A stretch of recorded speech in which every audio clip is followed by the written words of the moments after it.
Well, every year we hear about the controversies that arise when communities put nativity scenes or Jewish menorahs on city or state property, like at this little courthouse in Brookville, Indiana.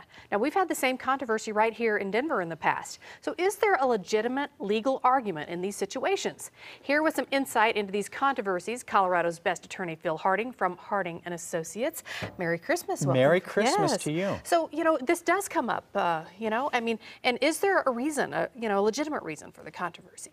Well, this all stems, and it's a very delicate subject, and it shouldn't be. Remember, most of our founding fathers came here from England, and they were tired of many things from England, like taxation without representation. Absolutely. We always hear that. And also the King of England kind of telling us what religion to adhere to and when to pray. And so the First Amendment to the Constitution, the very first one, really took these things that we were mad about with England and goes into it. And I want to address this, and I want us all to look at this First Amendment. And it states the following. It says that Congress shall make no law respecting an establishment of a religion or prohibiting the free exercise thereof, or abridging the freedom of speech, press, the right of people to peacefully assemble, or to petition the government to redress our different grievances that we have. There is a reason why all of these are lumped together.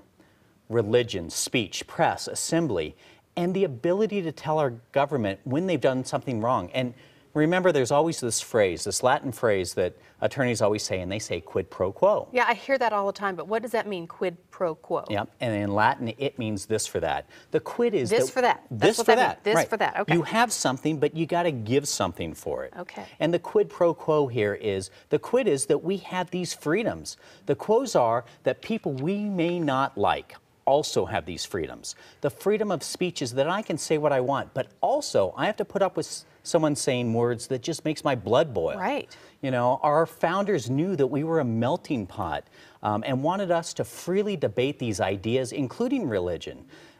They wanted to let the press find out stories that we may not like. They wanted people to peacefully assemble that are promoting things that's against every fiber of our being. Absolutely. I mean, these are hard issues because some people, they want the rights themselves, but they don't maybe want someone else to have the rights when they don't agree with them. Right. Well, I think we as Americans have really done a great job on these freedoms, like the freedom of speech, of the assembly, of the press, but we still haven't grasped this freedom of religion.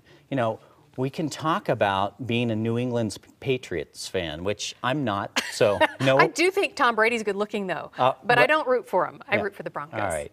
Well, I mean, and we have these debates and we laugh about it. We have a great time. Exactly.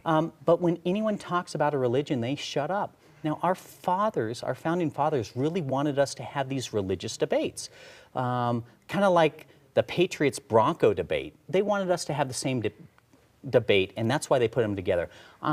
Now, I want to look at just the first part of this amendment and read it over one more time because I glossed over it, and let's talk about it. It says, Congress shall make no law respecting an establishment of religion. So if you want to set up a religion, Congress can't do anything. The state can't do anything about that. Yeah, well, that seems pretty clear what it's saying there. Yeah. And then the next thing it says, or prohibiting the free exercise thereof.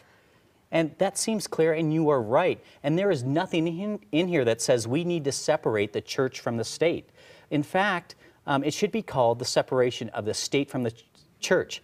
Now, since we really started off here, and you got to look at the plain language of the First Amendment.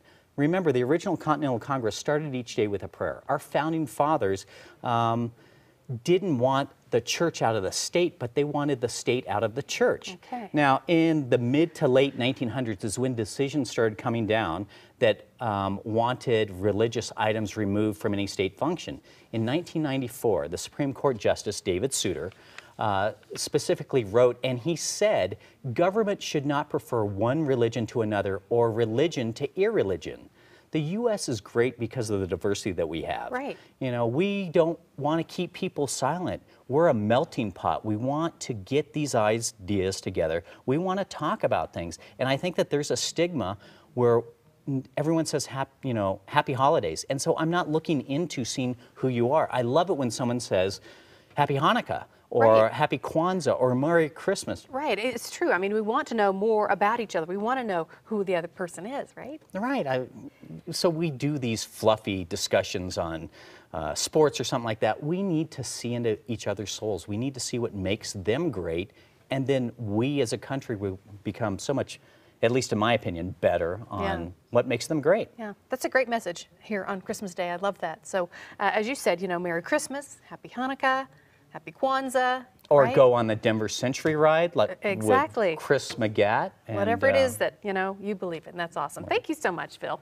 And if you have a question for Phil, just go to coloradosbest.tv and send him your questions. You can do it directly on our website. Just click on his picture and submit your questions to him. Or if you would like to contact Phil directly at his office at Harding & Associates, you can call him at 303-762-9500, and you can get a free consultation anytime. You can also find him online at hlaw.org. Well, much more to come.